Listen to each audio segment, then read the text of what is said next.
Good afternoon, Tony Datino doing my Live with Tony. And today's Live with Tony, I'm still not picking up where I left off last week, but I just keep having things happen every day that kind of divert you a little bit from your primaries.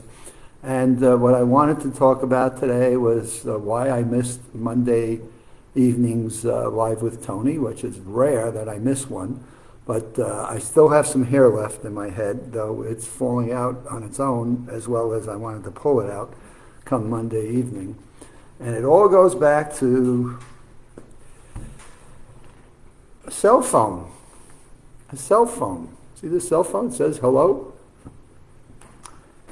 You've known, if you've listened to my Live with Tony's, we've got a dear friend that has been in a skilled nursing facility.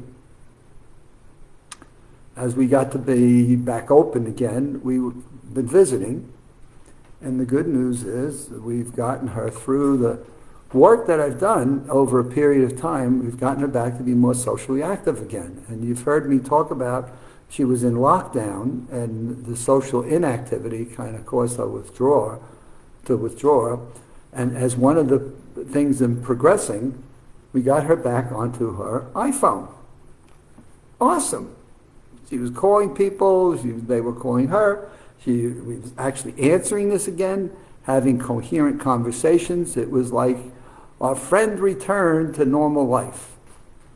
Her sister was like, Tony, whatever you've done, it's been a miracle because my sister is back. She never left, actually. She was in a box. No visitors. You got to see the nutritionist, you got to see the nurse, you got to see somebody comes in and helps clean you up every day. But her social interactions were non-existent. Even when I first saw her, when they opened up, it was no television, which was shocking for me to see our dear friend not have television on. Well, in any case, she's got the phone going. So she's making phone calls, and then I get a call from the skilled nursing facility over the weekend. Her phone is locked. Do you know what her security code is? No, I don't. Well, let me see if I can find out where it is. And I'll cut through the story to Monday. I went to visit her, and I took her phone. I said, I will get this fixed because it says locked. You couldn't do anything in it. You couldn't even call 911. It was totally locked, period. Shut down from the real world. So it's a Sprint phone.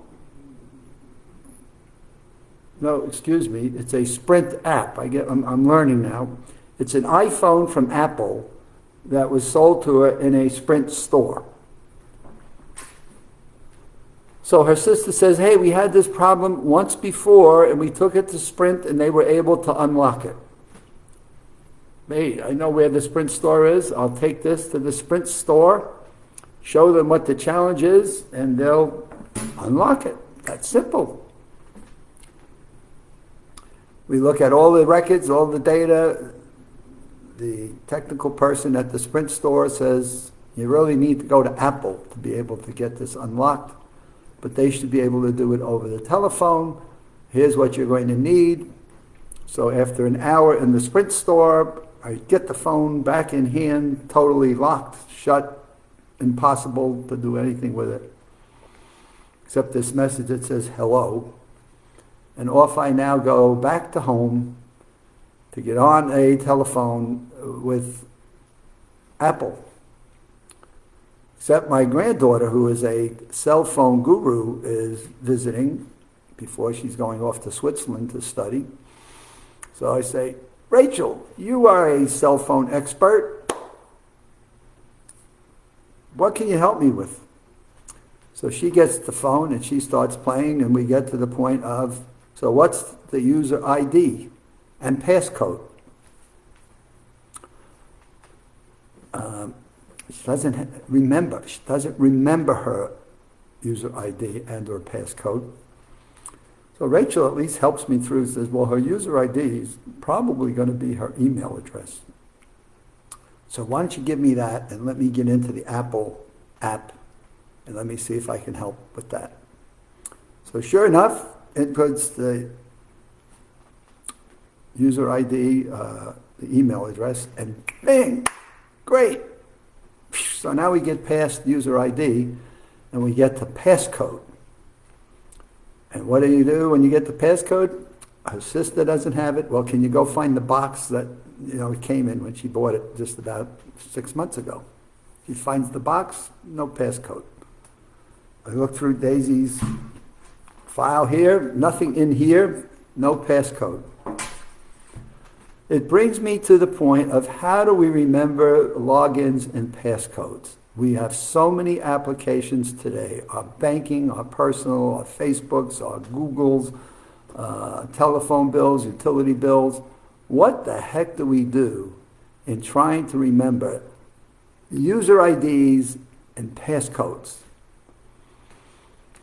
And in some cases, my other half, she's got them in her phone. I said, well, wait a minute. The whole purpose of passcodes is to keep them private so somebody can't get them. Yeah, well, I go and I look at my phone, and there they are. Well, if somebody breaks into your phone and they figure out how to get into your iPhone, then they have all your banking, your utilities, your tax, everything about you is in that phone. So what's the point of having, well, I keep my phone locked. Well, okay. But if somebody can figure out how to break through your ID and password, which then says when you set up passwords, so the smart thing people do is real simple. I don't use the same passcode and sometimes user ID for every app. So I say, wow. So whenever you're working with an app, a new application, and they're asking you Social Security, right? The U.S. government Social Security, you've got to have a user ID and a passcode. Their passcodes are insane. Lots of digits and letters and mixed up, and it goes on forever. Most people now look 8 to 10 digits for the passcode. Well, what if you change your user ID and you don't remember the match? So here's the memory lesson. When you're setting up a user ID, you've got to first of all think of what app am I in? And what user ID can I set up within this particular app that will be easy for me, if I have to, remember it without, I certainly don't want to go look on it in a phone that I can't even get into, and now I don't know any other passcode. I'm still a paper and pencil guy. I still believe, do you know where the paper and pencil is? So the paper and pencil is still my safety net. When I'm setting up a passcode though, I want to, okay, this is a passcode for my utility bill. Now I need to pay attention. This is the utility bill. Let me create a mnemonic, memory skill. Let me take that mnemonic and link it to the passcode. Okay, let me think about what my user ID is going to be that I would like to link to it. And then what could I make as a unique passcode so that when I go to pay the utility bill, pop, got it, and I can get in and pay the bill. Because here in Florida, if you don't pay your bills, they're quick to shut your service off. So I certainly don't want service going off, especially when it's 95 degrees out. I want that AC running. After a while, you go to your banking, you go to your different Googles and Facebooks, as in here, my Facebook accounts. And after a while, airline tickets, airline clubs, hotel clubs. So after a while, I finally get to the point where I say, you know what?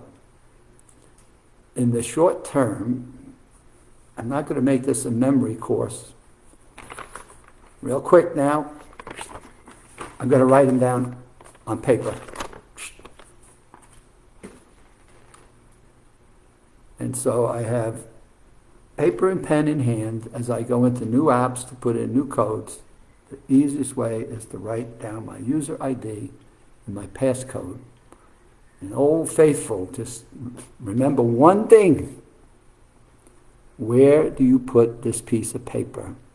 so that it's in a safe place, that if somebody were to come in and rob something in your house, they're not likely to find that piece of paper with all this scribble on it. I will not give you any further of my secrets in the event that any of you decide to come visit my house and find this, but even within the passcodes I write down, I've got my retention here of what I do with setting up my user ID and my passcodes. So Monday night, my granddaughter does what she does and says, Apple's going to send it to her email address. So I call up somebody to get her email active. It doesn't come in. It doesn't come in. It doesn't come in. So I get on a phone with somebody from Apple, and we go through about an hour and a half minimum. At first, I thought this person was just awesome to be with me on the phone for that long. And the next thing we're talking about are SIM cards. And I'm like, SIM cards? I'm like, what are you talking about? We still haven't gotten the access activation code for this phone. The sad part is I can't bring it back to our person in skilled nursing because I can't get the phone to work. So I've now reached out to one of my engineering technical friends to say, please, please help.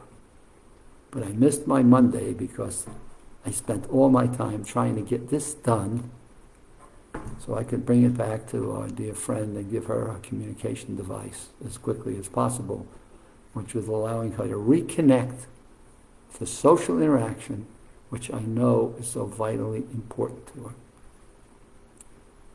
from a brain health point of view. That's my story on Monday. I hope I don't have another one because this is still not done. The only thing that's taken the level of urgency off is when you go to visit her yesterday.